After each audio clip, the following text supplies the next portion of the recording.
Qué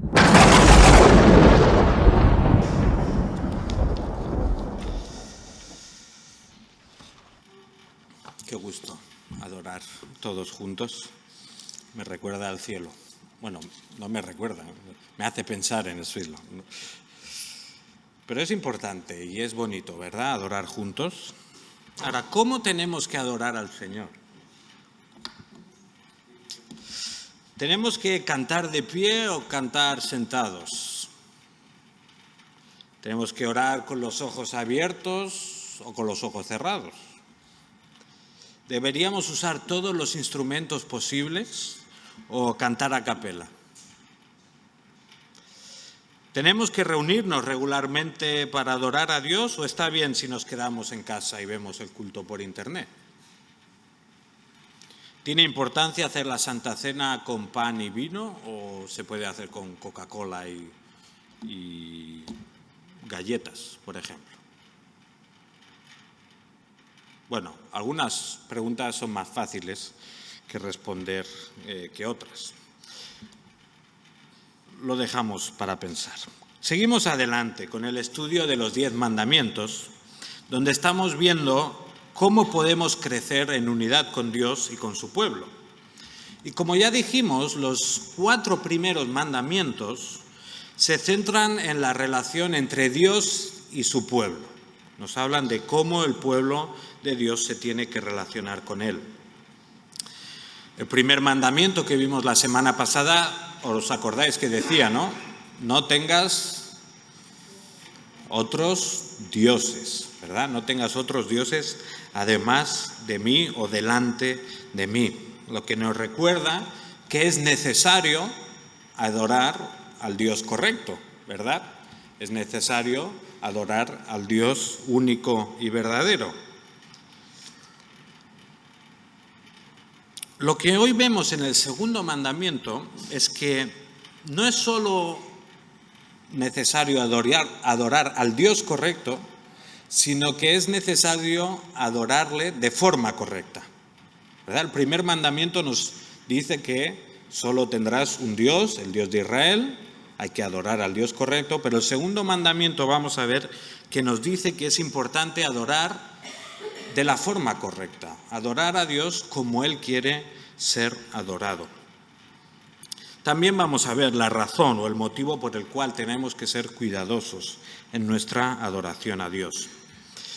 Como decía, en primer lugar, vamos a ver algo de cómo tenemos que adorar a Dios, o mejor dicho, vamos a ver cómo no tenemos que adorar a Dios. Vamos a Éxodo capítulo 20, donde estamos viendo los 10 mandamientos, y vamos al segundo mandamiento que encontramos en el versículo 4. Y dice así: no te harás ídolo ni semejanza alguna de lo que está arriba en el cielo, ni abajo en la tierra, ni en las aguas debajo de la tierra. No los adorarás ni los servirás. Después veremos ya la segunda parte. Otra versión, el versículo 4 lo escribe así: no te harás estatua ni imagen semejante de lo que esté encima de los cielos, ni abajo en la tierra, ni en las aguas debajo de la tierra. No te postrarás ante ellos, ni los servirás. Bueno, si pensamos por un momento en el contexto de este pasaje, tal y como recordamos la semana pasada, tenemos que Israel ha salido de Egipto, ¿verdad? Ha salido de la esclavitud allí, y teníamos que en Egipto era una sociedad politeísta, tenían un montón de dioses, dioses para cada cosa, dioses para el lunes, martes, miércoles, jueves, cada día podías tener, si querías, un dios diferente, así que tenían dioses para muchas cosas. Por eso, en parte, Dios les está enseñando al pueblo, ahora que han salido de allí, les dice, no tendrás otros dioses, solo tendrás un Dios. Ahora, lo que también Dios les está intentando enseñar no es solo que solo tienen que tener un Dios, sino lo que pasaba es que el pueblo de Israel había observado mucho de cómo era la adoración del pueblo de los egipcios, ¿verdad? Ellos habían visto, pues, por ejemplo, que los egipcios quizá no era la sociedad más extravagante en cuanto a la adoración, pero sí que hacían cosas que el pueblo de Dios no tenía que repetir. Por ejemplo, los sacerdotes en Egipto cada día tenían que alimentar a los dioses, tenían que limpiarlos, tenían que vestirlos, tenían que purificarlos, mientras cantaban y repetían pues ciertas frases. También pues hacían procesiones con los dioses, ¿no? Entonces, entre 4 o 5 los cargaban los sacerdotes, se paseaban por el pueblo, a veces también los metían en barcas, los hacían ir por el río, montaban sus paraditas al lado de las procesiones, etcétera, etcétera. Un poco, bueno, nosotros no tenemos que pensar mucho, ¿no?, para imaginarnos algo similar. Y es curioso que casi 4.000 años después de todo eso que pasaba en Egipto, todavía hoy en día hay personas que creen que es necesario hacer todo esto para adorar a Dios. Bueno, esto es lo que el pueblo de Israel había visto en Egipto, pero Dios no quiere que eso ocurra con su propio pueblo. De ahí que les dice que no se tienen que hacer ni estatuas ni imágenes de ningún tipo. Además, tenemos que pensar hacia dónde iban, a la tierra prometida, a Canaán, ¿verdad?, que también era otra sociedad politeísta, otra sociedad llena de dioses, etcétera, etcétera. Entonces, Dios también está, por un lado, corrigiendo lo que han visto en el pasado, pero les está también preveniendo de lo que se van a encontrar en el futuro. Y no imitéis esas cosas. El pueblo de Dios tenía que adorar de una forma especial y diferente a los demás pueblos. Y es interesante que el mandamiento hace referencia que no se tienen que hacer imágenes de nada, ¿no? Dice, habla de lo que hay en la tierra, ni lo que hay debajo de la tierra, por un lado, ¿no? Los dioses egipcios, si os habéis fijado alguna vez, son medio hombres, medio animales. Quizás son cuerpo de hombre y la cabeza de pájaro o la cabeza de cocodrilo o cosas así un poco raras, ¿no? Entonces, lo que hacían esas culturas es de lo que veían en la tierra, lo que veían en los montes, en la naturaleza, pues mezclaban cosas y de ahí hacían dioses. Y Dios dice, no hagáis imágenes de lo que hay en la tierra ni debajo de la tierra. Pero es interesante que también Dios dice que no tienen que hacerse imágenes de lo que hay arriba en el cielo, ¿verdad? No os hagáis imágenes de lo que hay arriba en el cielo. Claro, es curioso que el pueblo de Israel podría bien estar cumpliendo el primer mandamiento, podría cumplir lo de no tengas otros dioses, además de mí, pero romper el segundo, de hacerse imágenes, estatuas y cosas que adorar, ¿verdad? Porque si decían que lo que ellos habían representado era lo que había en el cielo, era el Dios de Israel, el primer mandamiento lo estaban guardando, pero no estaban guardando el segundo. Y Dios les está diciendo, no me tenéis que representar de ninguna manera. No tenéis que hacer imágenes de mí, no tenéis que intentar capturar mi esencia de ninguna manera. No os hagáis imágenes ni estatuas de ningún tipo. Dios, como hemos dicho, quiere que su pueblo, el pueblo de Israel, sea totalmente distinto a las otras naciones respecto a la adoración. Y de alguna manera Dios se quiere dar a conocer al mundo a través de la adoración de su pueblo. Dios se quiere dar a conocer a las naciones a través de cómo su pueblo le adora.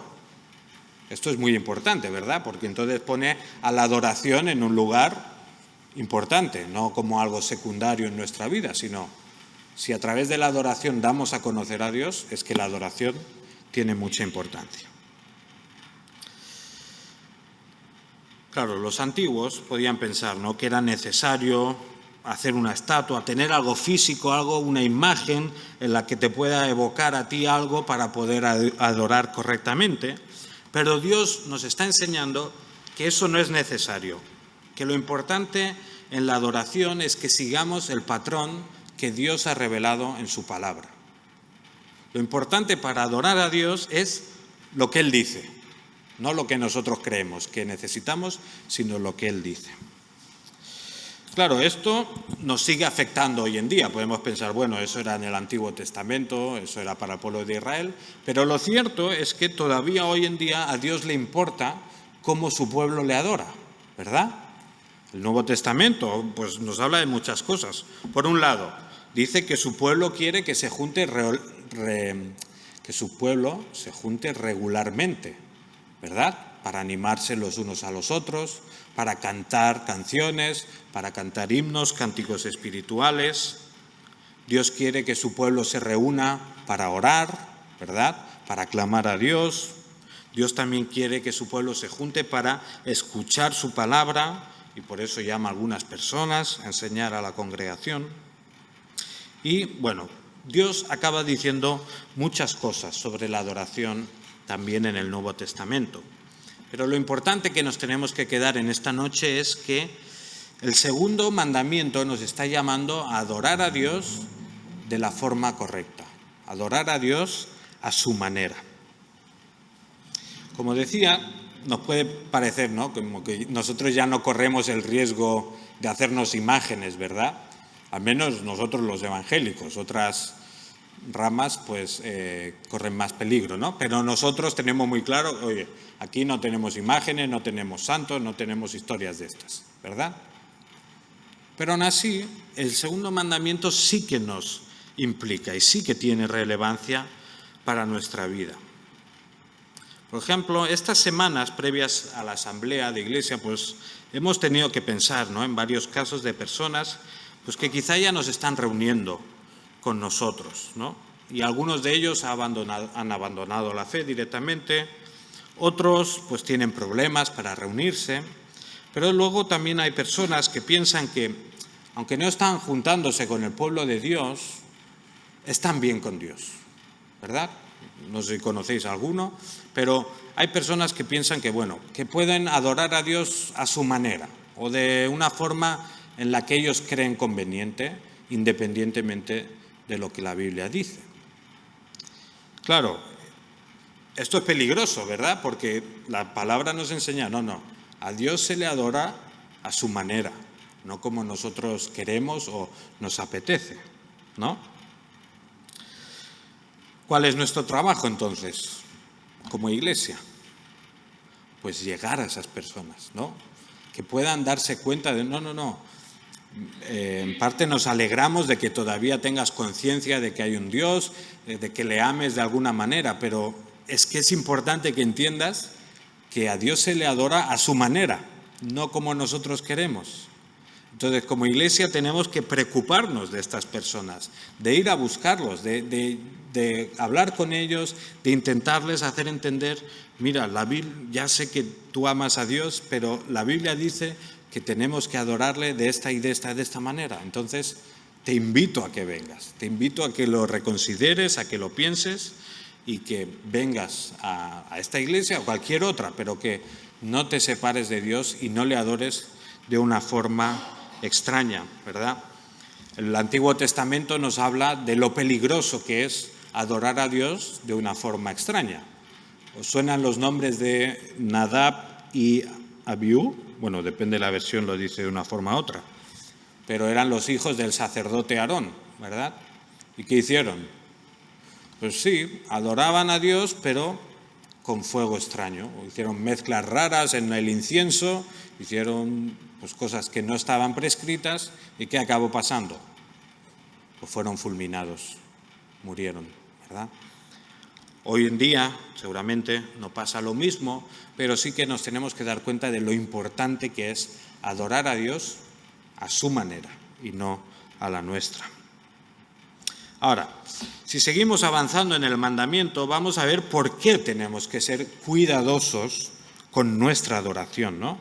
¿Por qué no pensar quizá que Dios se conforma con cualquier cosa que hagamos? Mientras lo hagas de corazón, a Dios ya no le importa el resto. Podríamos pensar eso, ¿no? Como Dios es tan bueno y tan compasivo, oye, tú adórale como quieras y Él lo acepta. No es así, no es lo que la palabra de Dios nos enseña.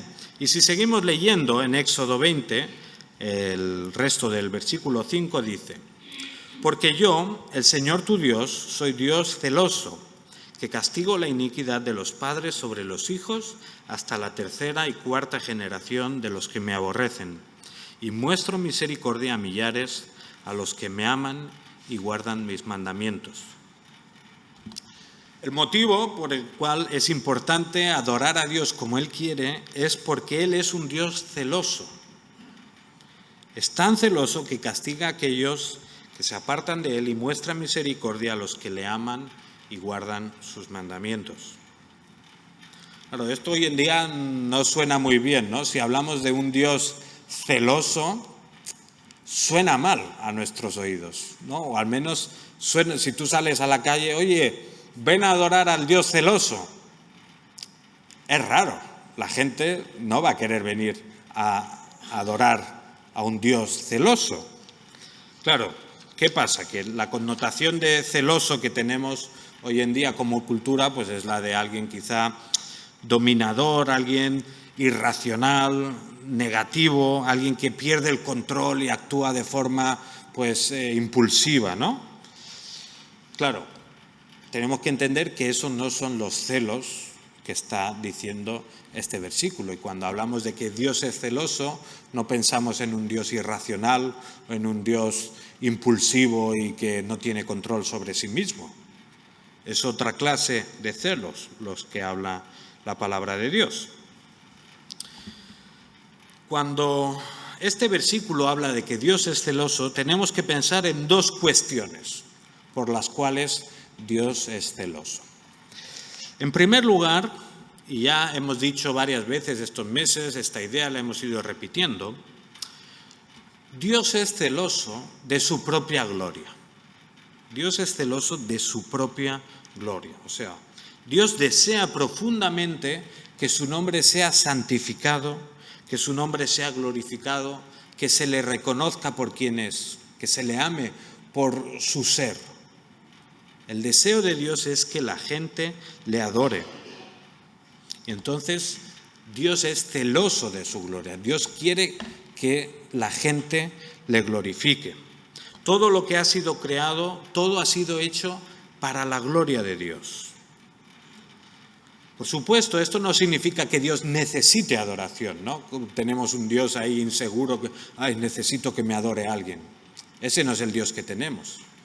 Dios era un Dios ya perfecto desde la eternidad, que vivía en perfecto amor, perfecta paz, perfecta comunión en la Trinidad, pero que escoge compartir su gloria, compartir su amor, compartir su santidad y abrir los brazos y crear un universo donde seres humanos también le pueden adorar, glorificar, le pueden conocer y le pueden amar.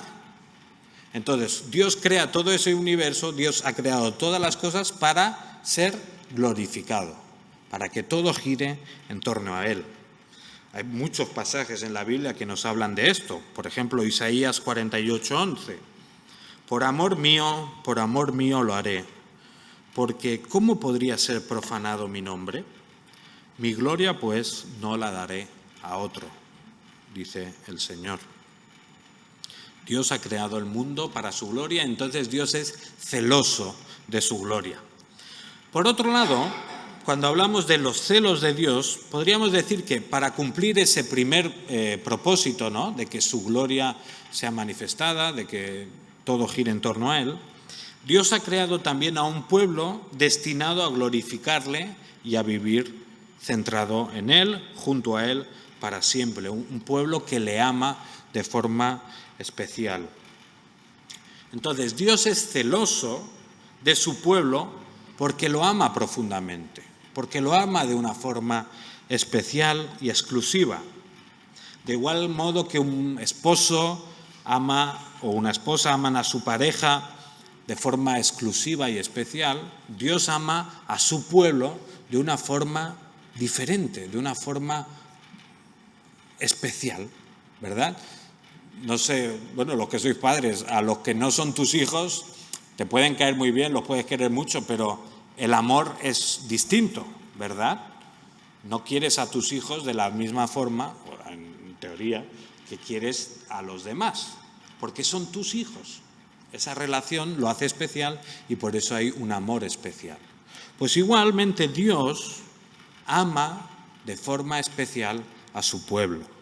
Jeremías 31:3 dice: desde lejos el Señor se le apareció diciendo: con amor eterno te he amado, por eso te he atraído con misericordia. Dios es celoso de su pueblo. Dios ama a su pueblo de forma especial. Y yo decía antes que era bueno para nosotros que Dios sea celoso. Es bueno para nosotros que Dios sea celoso. ¿Por qué? Bueno, porque ese celo por su propia gloria y ese amor especial por su pueblo son los que le llevaron a entregar lo más valioso que existía, que era la vida de su propio Hijo Jesús. Imaginaos, si Dios no fuera un Dios celoso de su gloria y un Dios celoso por su pueblo, se podría haber dado la vuelta, ¿verdad? Una vez enviado a su Hijo, una vez viendo lo que su Hijo Jesús iba a sufrir por salvar a su pueblo, podría haber dicho, no, vente para aquí y que se apañen, ¿verdad? Podría haber cambiado de idea, porque no tendría ese celo, ese deseo de que se cumpla su propósito, ese deseo de ser glorificado de esta manera y ese deseo de que nosotros como pueblo fuéramos salvados. Por tanto, gracias a Dios que es celoso, gracias a Dios que estuvo dispuesto a ir hasta lo más extremo para salvarnos a nosotros, ¿verdad?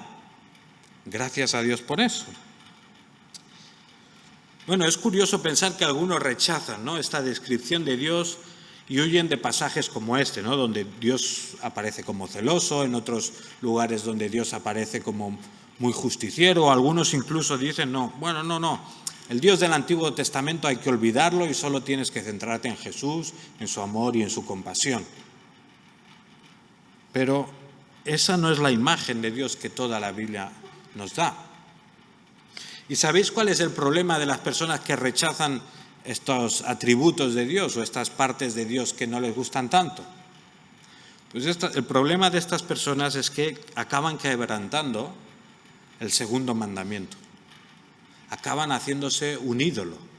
Acaban modificando a Dios, manipulándolo de tal manera, haciéndolo a su imagen, como ellos quieren que sea Dios, y acaban con un Dios que es diferente del Dios que la Biblia nos muestra. El problema de estas personas es que entonces quiebran el segundo mandamiento, que es el que estamos viendo en esta tarde. Finalmente, es interesante pensar que este mandamiento nos llama a no hacernos imágenes de Dios ni estatuas de ningún tipo y adorarle de una forma correcta. Pero es curioso, porque ¿sabéis quién ha hecho más imágenes de Dios? ¿Sabéis quién es la persona, quién es el que más ha llenado esta tierra y este planeta de imágenes de Dios? Dios mismo. ¿Sabéis a lo que me refiero, no? ¿Quién ha sido creado a imagen y semejanza de Dios? Todo ser humano. Entonces, Dios se ha preocupado de que este mundo, toda la historia, esté plagado de imágenes de Dios, en cierto sentido. No imágenes para adorar, no imágenes para reverenciar, pero imágenes que de alguna manera le representan. Y todo ser humano, de alguna forma, representa a Dios. Todos estamos hechos a imagen y semejanza de Dios. Claro, el problema es que el pecado ha desvirtuado esa imagen de Dios, ¿verdad? El pecado ha desfigurado lo que Dios había creado perfecto y ahora somos imagen de Dios, pero un poco borroso, ¿no? Como si no se viera bien, como estuviera así desfigurado. Lo bonito es que Dios mismo es el que, movido por su celo, envía a Jesús para rescatarnos de nuestros pecados y para restaurar la imagen de Dios en nosotros. ¿Qué dice Romanos 8, 28, 29, 30? Habla de que el propósito por el cual hemos sido creados y el propósito por el cual todas las cosas nos ayudan a bien es para ser conformados a la imagen de su Hijo. Todo lo que nos pasa para que seamos hechos a la imagen de Jesús, para que seamos como Jesús, ¿verdad? Entonces, lo que hace Dios en nosotros a través de Jesús es moldearnos para que seamos como su Hijo Jesús, pero a la vez para que le representemos de una forma más verdadera, más pura. Así que, recogiendo ya todo el tema, ¿cómo podemos adorar a Dios correctamente? Que es de lo que nos está hablando el segundo mandamiento. Pues pareciéndonos a Jesús. Nuestra adoración más sincera, más pura, es que nos parezcamos a Jesús. Y a eso nos lleva el segundo mandamiento, a pensar que no tenemos que hacernos nosotros imágenes, ni estatuas, ni nada para adorar a Dios, sino que Dios nos hizo a su imagen y semejanza para que le adoráramos y que nos está conformando a la imagen de Cristo para que un día pues ya le adoramos de una forma perfecta, gloriosa y pura al final también de los tiempos. Acabamos con Romanos 12:1. Dice, por lo tanto, hermanos, tomando en cuenta la misericordia de Dios, os ruego que cada uno de vosotros, en adoración espiritual, ofrezca su cuerpo como sacrificio vivo, santo y agradable a Dios. Amén.